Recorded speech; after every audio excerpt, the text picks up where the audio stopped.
Hi, Art Seekers. We're here with Bradley Theodore in his stunning studio. Thank you so much for opening it up. So how did you get involved in art? So I've done art as a kid, probably because I couldn't talk as a kid. I had a speech impediment, so I couldn't actually talk at all. So I just sit at home and draw. Yeah, I have six brothers, so either I drew or fought. So that was it. It was just nothing. I didn't communicate. It was no real conversation. It was just like punch you and I'll punch you back, and then I just go to my room and draw. Where was it that you developed your signature style of these silhouetted figures? I would do these sculptures and paint them with different colors. And when I started painting, I was, because my work was more character based. I could paint this little character with a double skull head, and then the colors were in them. And I kind of like recognized that, oh, these colors were always coming out every time I paint this character. So I focused on trying to push these colors onto other things. For example, I have a book behind you there, which is all about German woodblock, from this 1500 to about the 1600s. So I started taking some of the patterns because I loved the fact they were like graphical, because they carved on with some thick lines. And then I started putting the patterns in the background, the colors in the background. So I have this painting with this big fish. It's actually a historical recollection of two large, I think tuners at the time, two large tuna in some sea. It's like a Jesus moment. And I did that, and I put my colors in the background, started experimenting with them. And it kind of like led me to understand this is my direction. Do the colors have symbolic significance to you? I'm from Turks and Caicos, a little island, and we're a mix of all Caribbean cultures. So we're known for actually kind of turquoise blue, yellow, pinkish red, and white. So those are our color combination. When it comes to the skulls, it's kind of weird. I think the skulls are something that like equalizes people. I remember years ago in art school looking at this book about this church I think it's in Spain, that it's all dedicated. It's all wrapped around skulls. So instead of actual art, carvings, wood, gold, everything is made with the bones, because the bones were the closest thing we get to being equal. And when I started drawing, I was started painting, I decided to just paint 100%. This was it. It was all or nothing. And I think that was invigorating. Because someone would say that people would say, "What are you doing? You're going to kill yourself, whatever."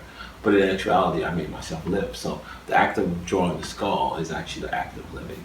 We've turned into these people that never want to die or never see anything. We see this as heaven, and probably this is probably heaven in one form, but we don't know what the next form is. So we shouldn't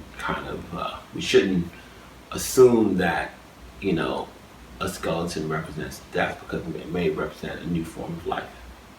I also love the way you talk about the skeleton as the great equalizer, because we all have one, and it's a way to kind of break down human essence into a literal form. And I see some of your skeletons as not having a recognizable gender or a race. Yeah. And I'm wondering, is that part of your intention too? Yeah, I think like the skeleton itself allows people to really just see out. We're not able to do it in our society today. We're connected with things that are is kind of weird. Where we're taught that this person has to look like this, it has to be like that, and he's gonna be king. And that's not true. You never know who's gonna be king. Well, the reality of that, they're just a bunch of skin and bones. When you do incorporate real people or recognizable figures into your work, how do you choose them? I think more so I've always been around fashion. I've always been around fashion designers. Always hung out with fashion designers. So the first ones I did was Karl Lagerfeld. And it wasn't to like dehumanize him or anything like that anyway. It was just looking at him. And that's actually the first one I ever drew a skeleton. And I put him posing from his opposite, which is Anna Wintour. And the concept was like, look at these two, they're the last ones left.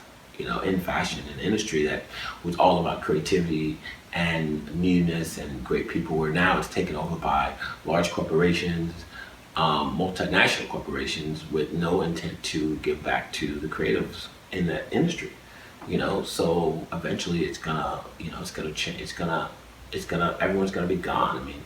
After Karl and Anna goes, who's next? I mean, really, who's next that had to live through the 80s, the 70s, the 60s, or had that information ever been passed down? Had it really been passed down? The state of fashion is going to where like these people are kind of living archives, you know? So I wanted to paint that kind of history within them and use each color as a form of, I would say like a form of memory. And maybe each stroke of color is like a lived experience. So there's something that's just codified. Experience.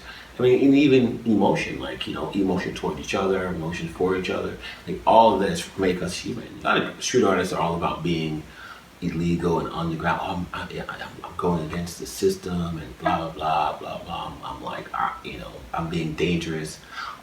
I don't have to. I'm a dangerous dude. So I don't need to kind of like go around and show how tough I am by how many times I'm getting arrested and running from the police and all that stuff like that. You know, I'm not that kind of guy. I'm a street artist. I'm the street.